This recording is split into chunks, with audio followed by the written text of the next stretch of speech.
was close.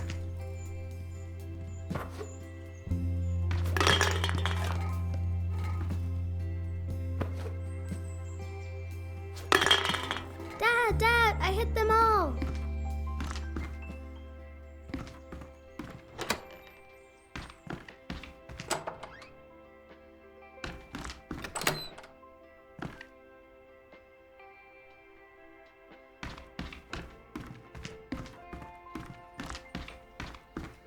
Look how quickly you can get from one room to another now. This is a really nice room too, Dad. Hmm. Do you think people wanted us to find these things? Some of them maybe. It's coincidence for the others. Just like all the stuff from the attic. Can you help me throw them into the chute?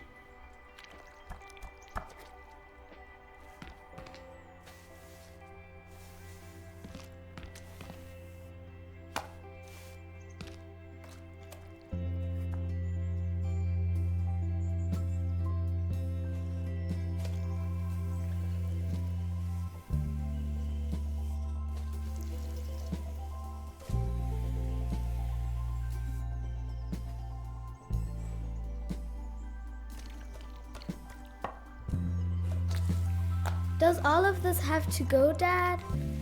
Yep, everything. Just toss it out.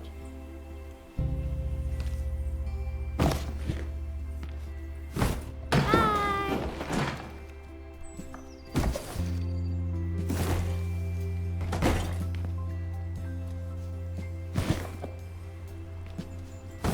Ooh, Dad, look. All of that has to go now. What is that? Bad.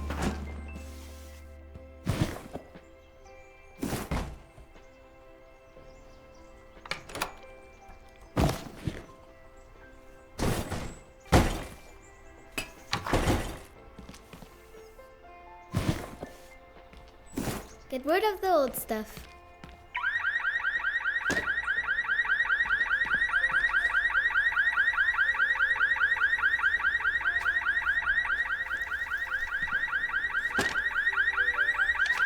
That too.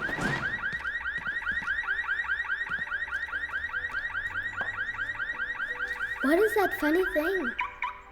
That's an old typewriter. That's how people used to write. Give it a go. But it's not even plugged in. Does it have a battery? It works without electricity. A little like stamping.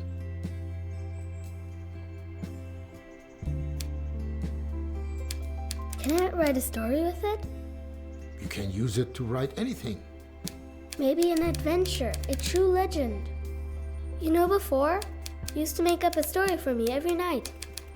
Yeah, to help you fall asleep. But that got a bit exhausting for me after a while. Can we do that again? Every night? Please, please. You come up with something. You're already in the second grade. Okay. So, this typewriter once belonged to a great author. No, an astronaut. Maybe both can be true.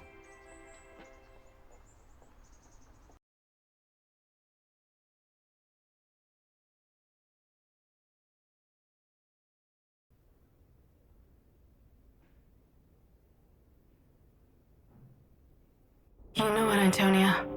This looks pretty good so far. Well, for the 5th draft. If I could just keep my eyes open for another hour or two. Maybe then I'd manage to rewrite the beginning again. Especially with all those wonderful suggestions from up on high. No time like the present.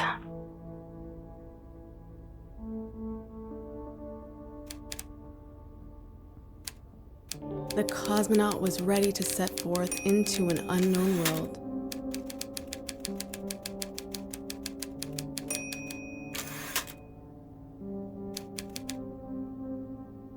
As her crew was stuck on the surface of the moon, she had no option but to pilot her ship.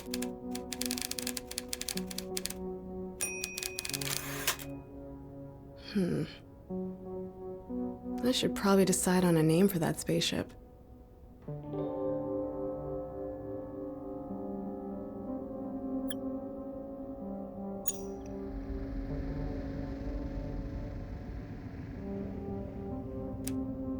The GDRS, Friendship, to her destination on her own.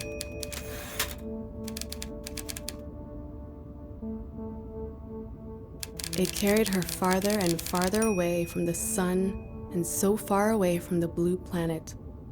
I'll leave it like that for now. I can always change it later if I need to. In the 6th or 16th pass. She was ready to lead humanity into a new era. Her destination was the planet Jupiter, the largest and most massive of the known planets, the king of the gods. Jupiter had always drawn people's eyes towards the sky.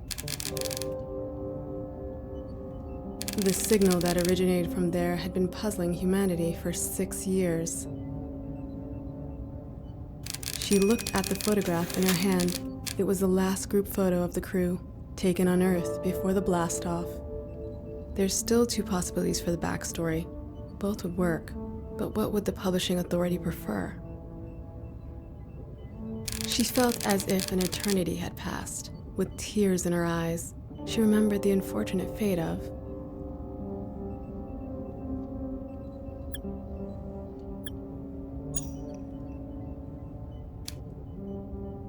Commodore Buzz Gibson, who fell victim to pressure loss in the turmoil of the failed circumnavigation of the moon.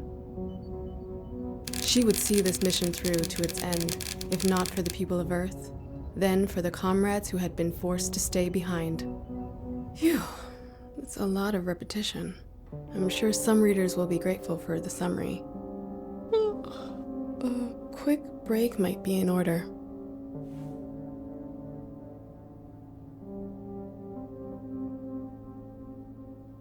Sometimes I wish I never signed this contract. Did I really smoke them all? Why do I have all these old tombs from the great Carl G. Zelensky laying around?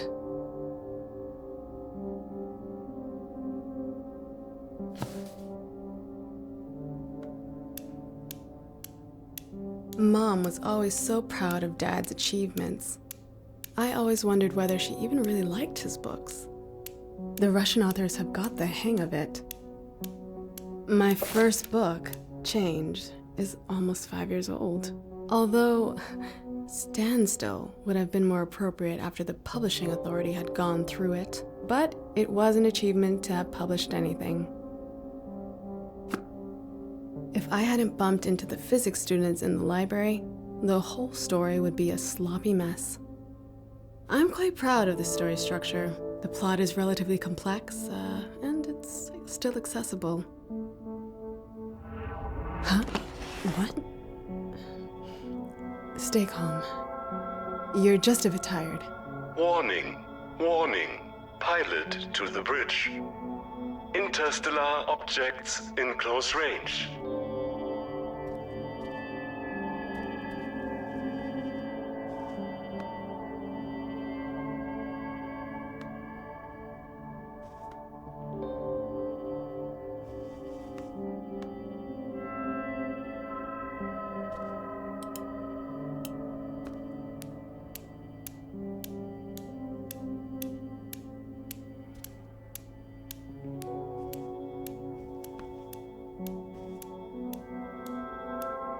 The first female cosmonaut in space.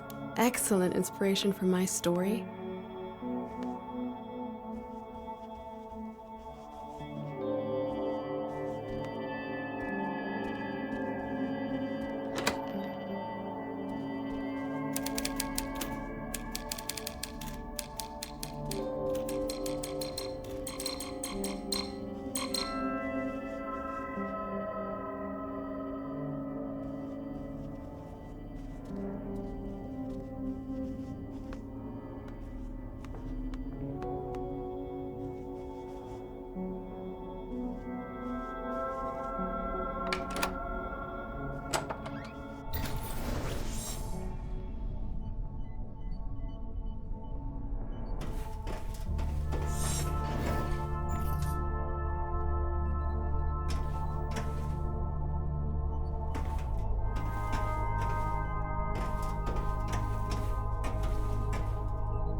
Let's see.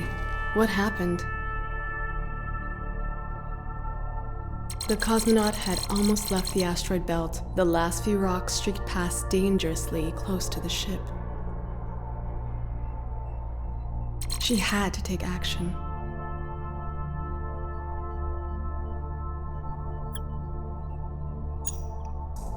Computer!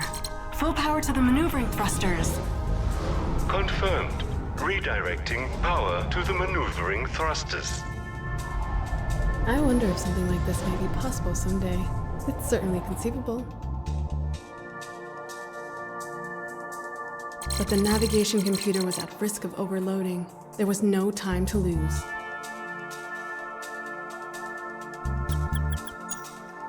Computer, overload the thrusters for the tectonic impulse wave. It was an old trick she'd learned at the academy that would now be put into practice. At the farthest edge of the asteroid field, the cosmonaut saw her long-awaited destination. The planet Jupiter was in sight. Come on. A little more detail will bring this scene to life. The view was breathtaking. Revealed before her was a pristine, brightly shining, scarlet-red orb, pulsing like life itself. The view reminded her of the maple tree in her dad's garden in the fall. The longer she gazed, the more it seemed that someone, or something, was gazing back at her. That's getting a bit over the top now. I'll have to go over it again later.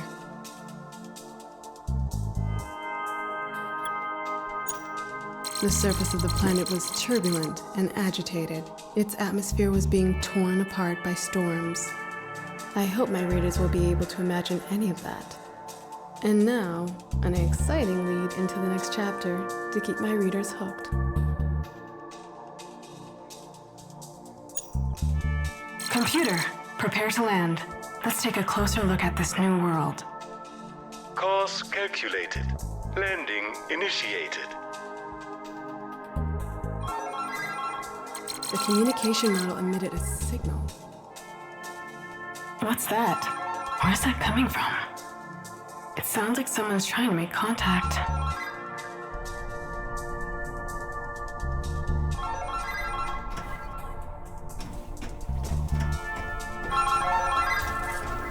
This is the GDRS Friendship heading to the planet Jupiter.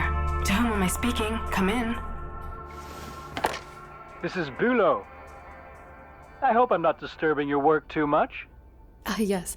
Comrade Bulo. Hello. I was actually just about to take a break.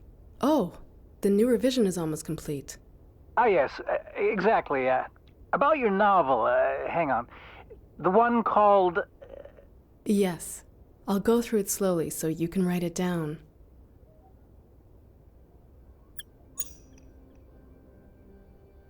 Silent signals from the planet Jupiter. Yes, exactly. Of course, that's the name. Yeah, it's a powerful title. So about the new draft, I've just come out of a meeting with the publishing authority.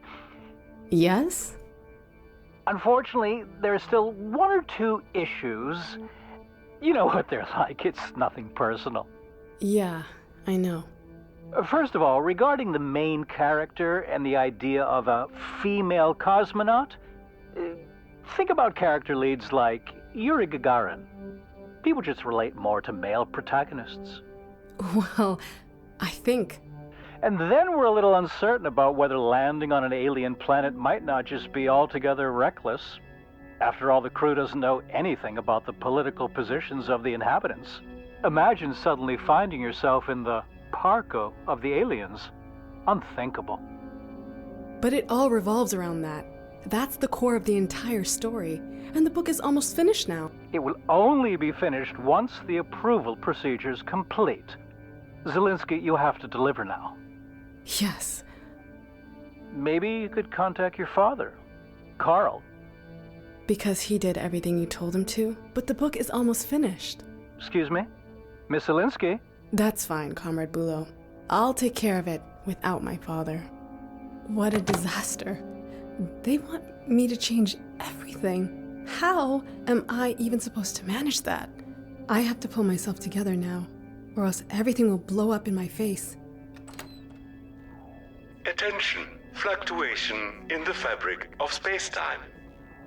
Danger, danger. Back to the bridge.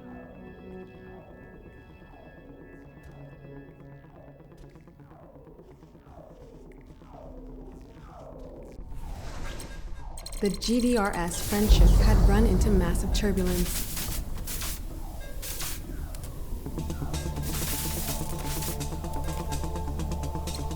It almost seemed like the fabric that made up interplanetary space was being torn apart.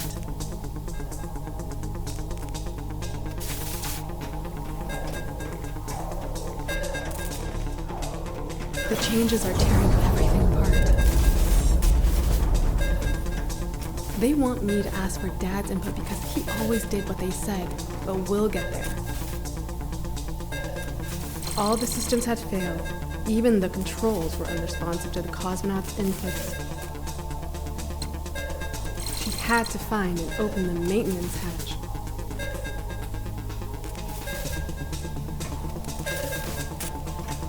Broken.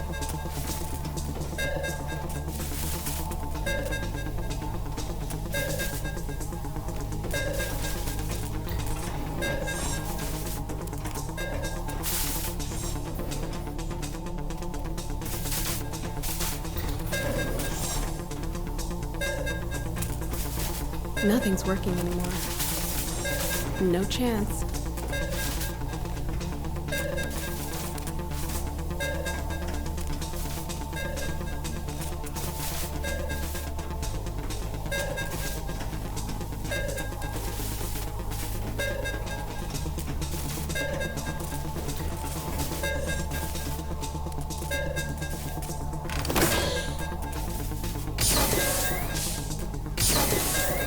The maintenance hatch.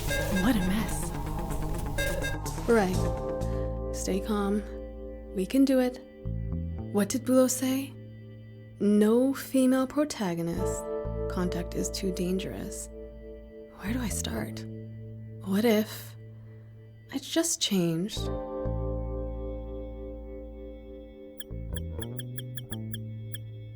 If I change the type of signal and how it's received on Earth in Chapter 12, maybe the publishing authority will see that this is the ideal image of socialist species. But if I change that, it will obviously impact everything that happens later. Oh geez, the simplest chain reaction. A cascade, a butterfly effect. Maybe it would be better to go to Chapter 5 and change the focus here. I was never keen on the orbiting of the moon anyway.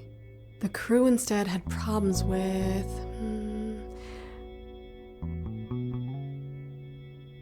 The crew could find an interplanetary space casino that would obviously be run by Westerners. They steal money from our heroes, and that would also give me an explanation for the lack of fuel. Will that help though? The core of the story is supposed to be about something completely different. Come on, Antonia. Let your imagination run wild again. What if we spice up the story with real science fiction elements like...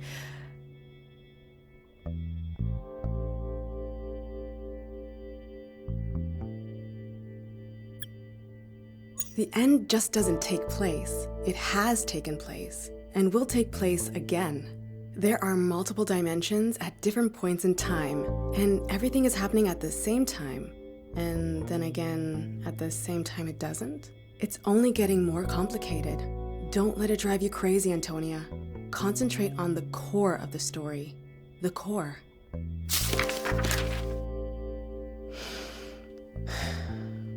It needs to be something even more powerful. Everything is possible. There are no limits. The greatest threat to the crew is...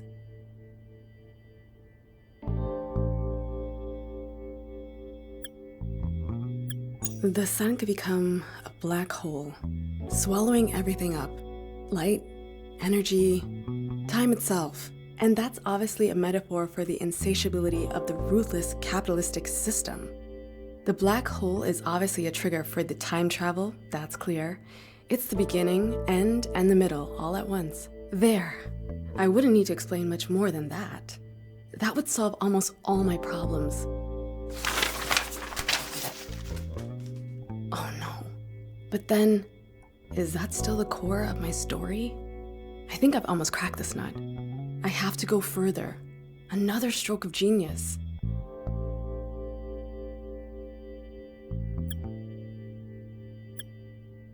It turns out in the end, the signal was fabricated by intellectual vampires from Venus.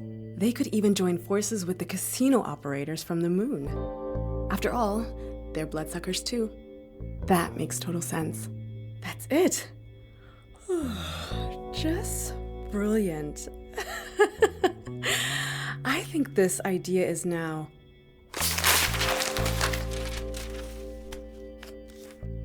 complete garbage. I'm officially at the end of my rope. I'm breaking more than I'm fixing at the moment. What would Dad do now? I want to tell a story in which people surpass their own abilities. That's the core of the story. I need to keep a cool head and think. Coffee. Yes, I need coffee. My last chance. Do I even have any left?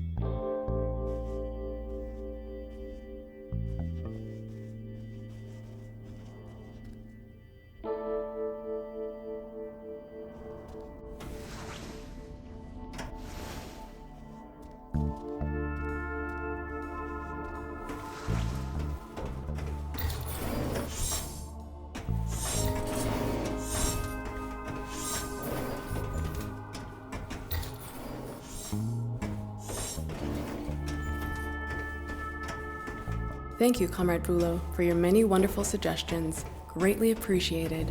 I can't get Bulo's comments out of my who designed these endless hallways. It's such a waste of material.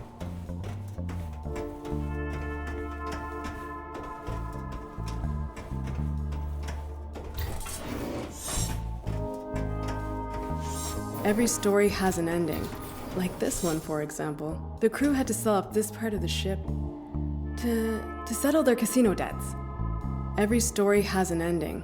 Like this one, for example. The crew had to sell off this part of the ship to settle their casino debts.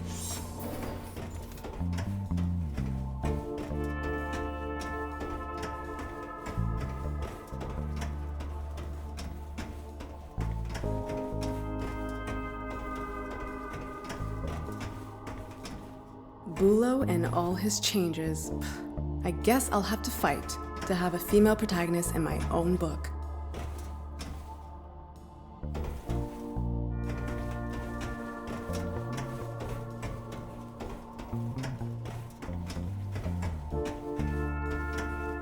There were originally 7 of us. This was never intended to be a solo mission. We didn't have a xenolinguist on board for nothing after all. It certainly won't get any easier without a doctor and a cook on board. Marta would definitely know what to do. Liu always kept the ship in good shape. I can only hope it doesn't fall apart without her. Heike Jung, the pilot. That's me. Miss Zelinsky, this is Bulo. The publishing authority still has a few questions regarding the commander of the ship. The black hole. You see, the Commodore is a capitalist Westerner, an American even. That's obviously an issue. Gibson? Yeah, but he moved to Berlin with his parents as a child. We know, but it's too confusing. Make it neater. Wouldn't it be better if he had grown up in a socialist sister country?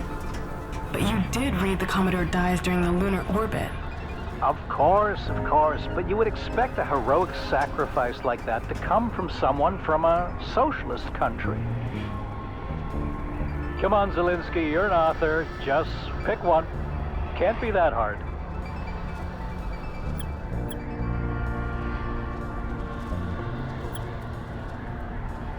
Of course, the Commodore could be a citizen of the GDR. The Commodore, may he rest in peace, grew up in Brandenburg, in a family of agricultural workers. Wonderful and excellent suggestion. And instead of hamburgers, he loves Spreewald Gherkin. How exciting. Just like always, well, I could care less. Coffee. I wanted to grab coffee. It'll clear my head.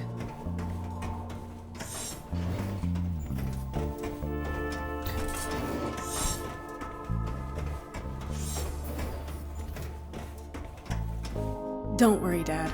I'll manage without your help. Probably.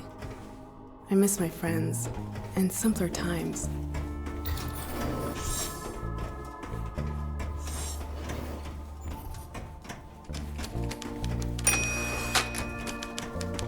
Something doesn't seem right here, but I can't make heads or tails of it. The cosmonaut had not only lost control of her story, but also of her own mind.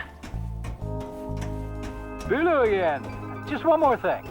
The spacesuits for the crew are described in Chapter 4. The way you've described them, it's just... I can't get the image of the suits from those silly American films out of my head. Excuse me? What? It would be bad if other readers also think of an American. I mean, in terms of appearance. Because of the spacesuit. We have to do something to help them there. I mean, you, as the author, have to do something. Look, the suit that Yuri Gagarin wore, that had a special... something. What's it called again? Aesthetic? Yes, exactly. Aesthetic. Very apt. Goodbye. It's like being in a madhouse. I think I'm beginning to understand how Dad must have felt. The cosmonaut wore her comfortable SK-6 spacesuit, the bright orange of the outer material manufactured by tireless workers' hands. Gave her a sense of safety and security. It reminded her of home. A good feeling. How is anyone supposed to form a clear thought when they're constantly being interrupted?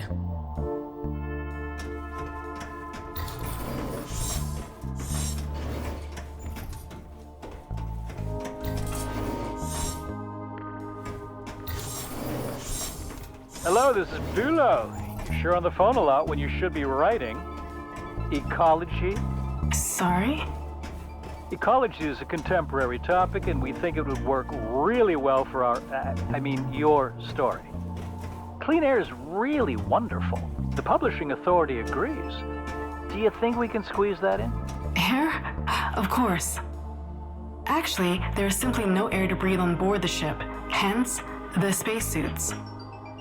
Our wonderful SK-6s. Yes, we spoke about those. Have you spoken to your father yet?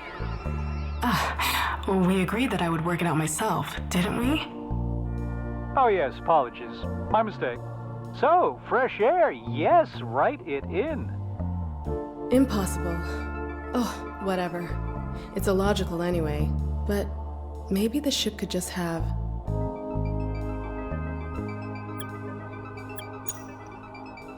The constant fresh air on board reminded the cosmonaut of her faintly remembered walks through the forest around Berlin. Oh, it's just complete nonsense.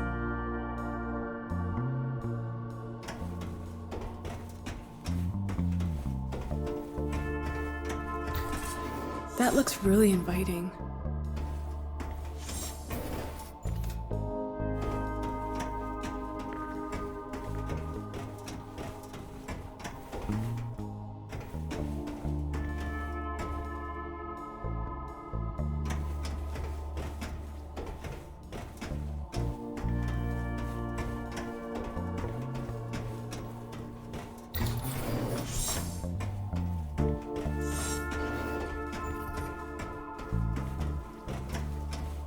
How comfortable. I could lie down, just for a second. I can't get Bulo's comments out of my head.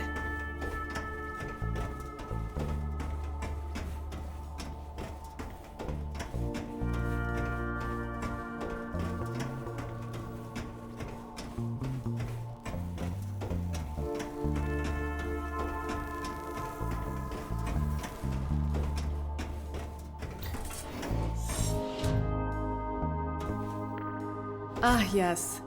The vampires. Luckily, this door's jammed.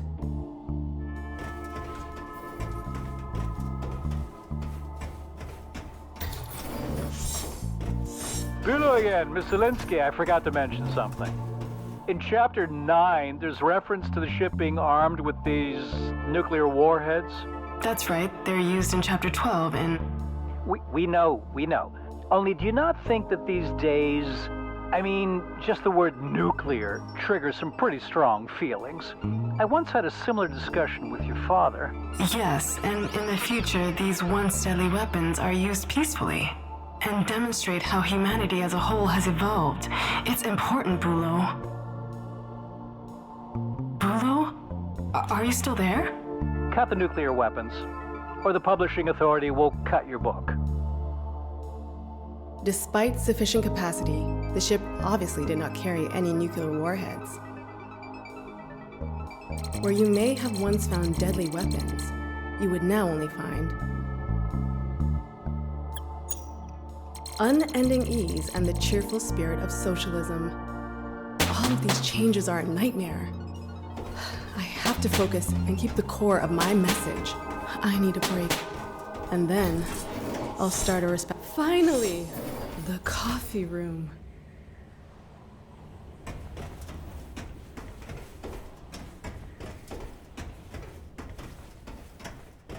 From here, you can see the GDRS Friendship's best side.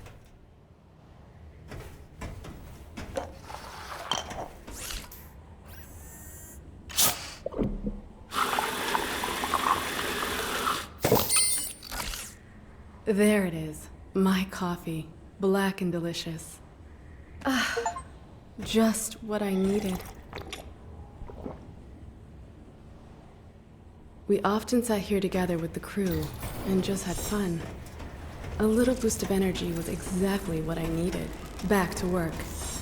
Bülow and the publishing authority are a disaster, but I'm not giving up yet. The core of the story is damaged, but it's still there. Nothing has been in vain, as long as I keep the core of my message. Miss Zelinsky, I have good news. The publishing authority has suggested that we get your father in on the project. Sorry? Your father's an accredited author. The publishing authority trusts him. He could help us. He could especially help you. Bülow, you can't do that. All I'm saying is the publishing authority's patience has its limits. They could still reject the book. And, if I'm being honest, the decision's already been made. The manuscript is already with your father. Excuse me?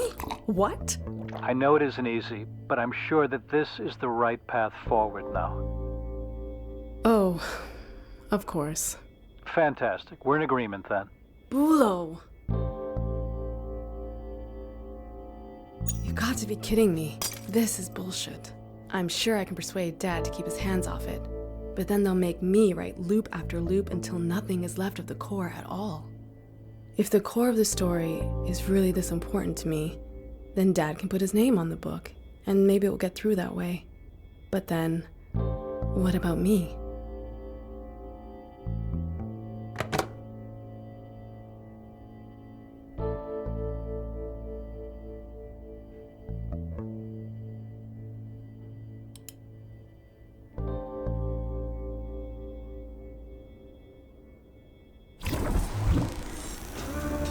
That's KARL.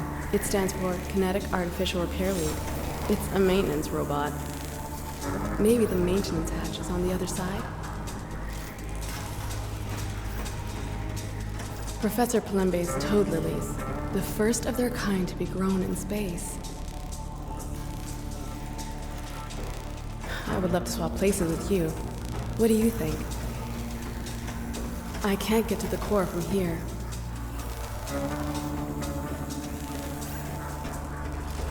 I'm not actually trained to mess about with the core at all. If I had just left my chief engineer in the story, instead of leaving her stranded on the moon with the others, she always had her optronic coupler with her. Let's see. Miss Zelinsky, we have to talk about the technology on board the ship again. We think the designations for some of the tools are a little too elevated. Factory workers, farmers, they shouldn't feel excluded as readers.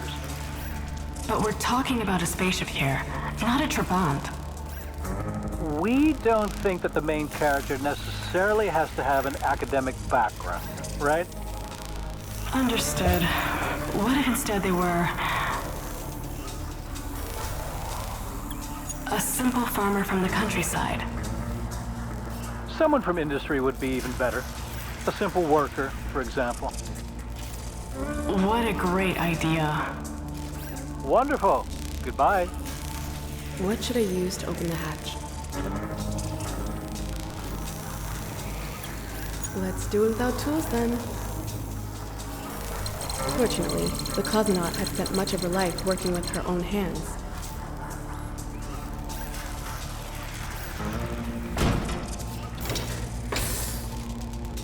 She had to redirect the energy to stabilize the core. There were 2 switches behind the hatch. One of the main systems had to be deactivated. She could choose between the life support systems and the lighting. The cosmonaut didn't waste much time choosing and decided to switch off the life support systems.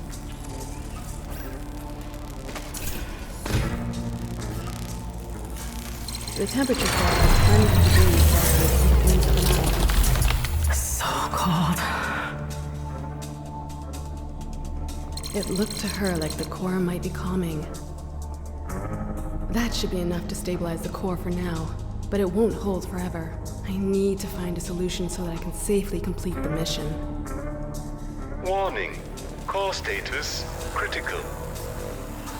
Damn it.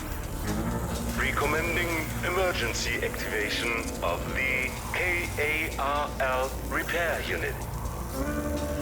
Activate the KARL repair unit? Please don't.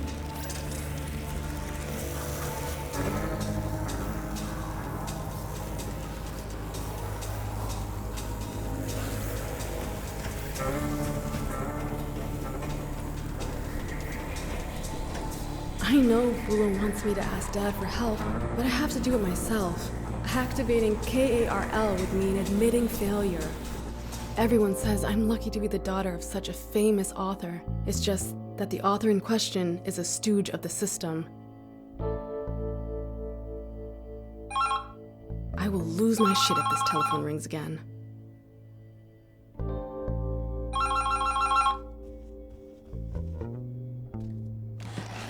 Comrade Bulo, please let me work.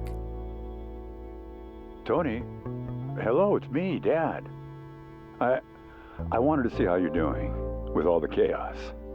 Dad, this is a really bad time to call. I just wanted to ask one thing. Was it your idea to send me the manuscript, or was it Bulo's? Honestly, it was Bulo's idea. That's what I thought. Bulo, you dog. Dad, listen. I have to do this myself. This has to be something meaningful. And even if I'm not sure how right now, I have to do this on my own. I've read it. What you wrote. The manuscript. It's really good. Sorry? It has so much to say about us. About everything. It has a true core. But they'll never let it through with your name on it. You know that. That's why you're out of time. The core is already severely damaged. It risks destroying the entire ship. But how are we going to complete the mission without the core? What do you think is the most important thing about this mission? You will have to make a decision.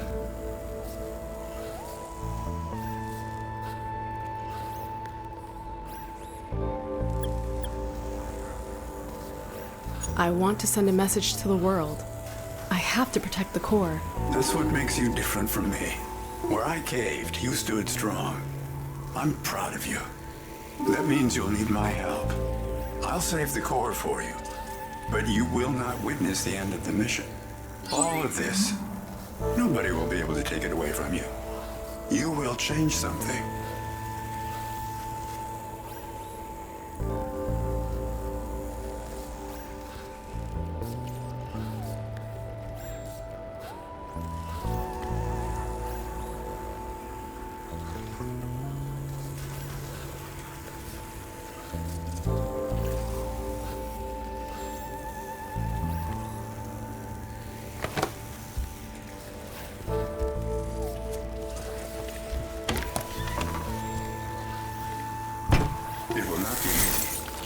Was it ever easy?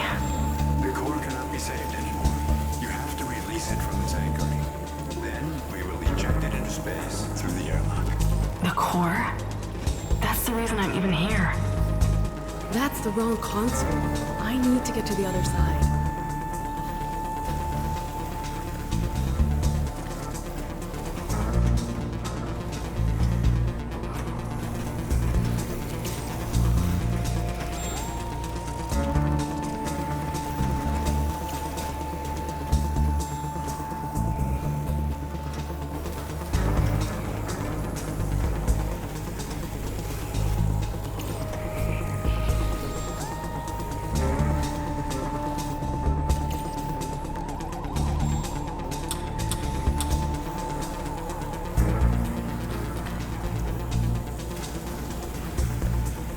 It contained everything that was important to me.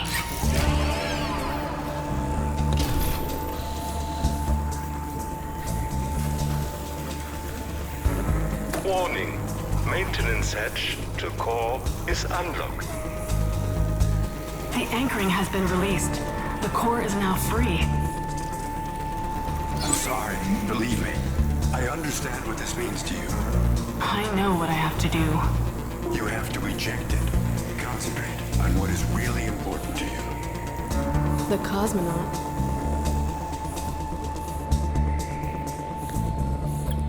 Let it go. No! No, Dad! You were doomed from the start. It is always the same. I won't give up the core.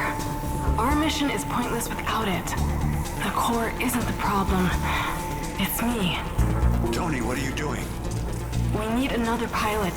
Someone who can guide the ship to its destination. Someone with experience. Someone popular and unsuspicious. Someone they might leave in peace. You mean? You. That is not right. It's your mission. Dad, this is how it has to be. We'll write your name on the book, and maybe you can get everything through somehow. Your name will be erased. No one will know you were connected with it in any way. I know. And that's exactly the point. It's the only way. Antonia. I once told you that your books were garbage. I'm sorry. I understand now. Your books, your success, how things were for you. Dad, I'm sorry.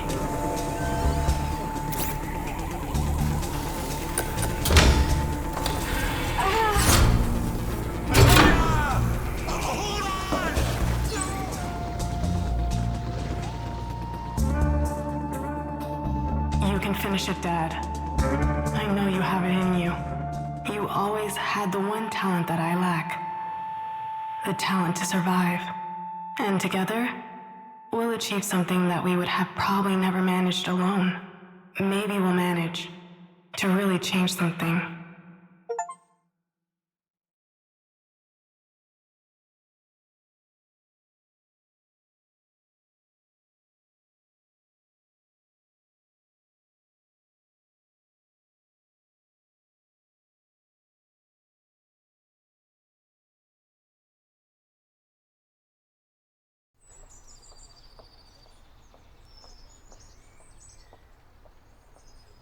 When you make up a story, you're always taking on a bit of a person you're telling the story about. This is really how it is. The novel Silent Signals from the Planet Jupiter was published the same year. Written by her dad Carl. At least that's what people thought. Tony saved the core of the story, but no one knew that she was the one who came up with it all. And do you think she wrote a new book afterward? No, probably not. It was all too much for her. But here's the thing. Instead of writing books, Antonia...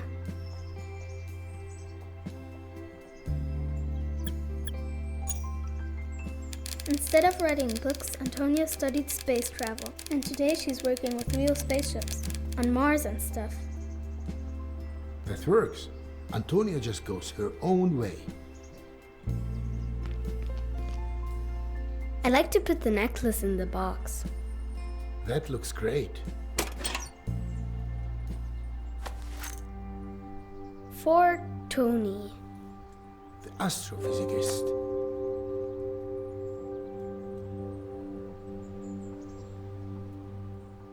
I made this necklace using the keys from Antonia's old typewriter.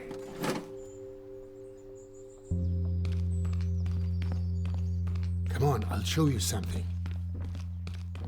I found the perfect hidey hole.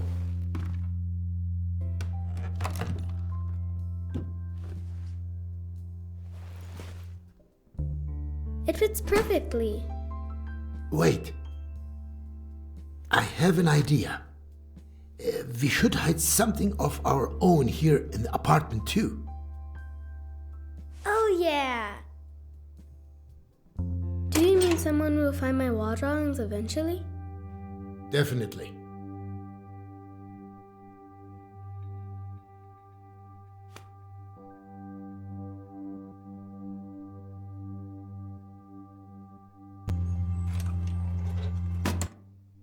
Shall we?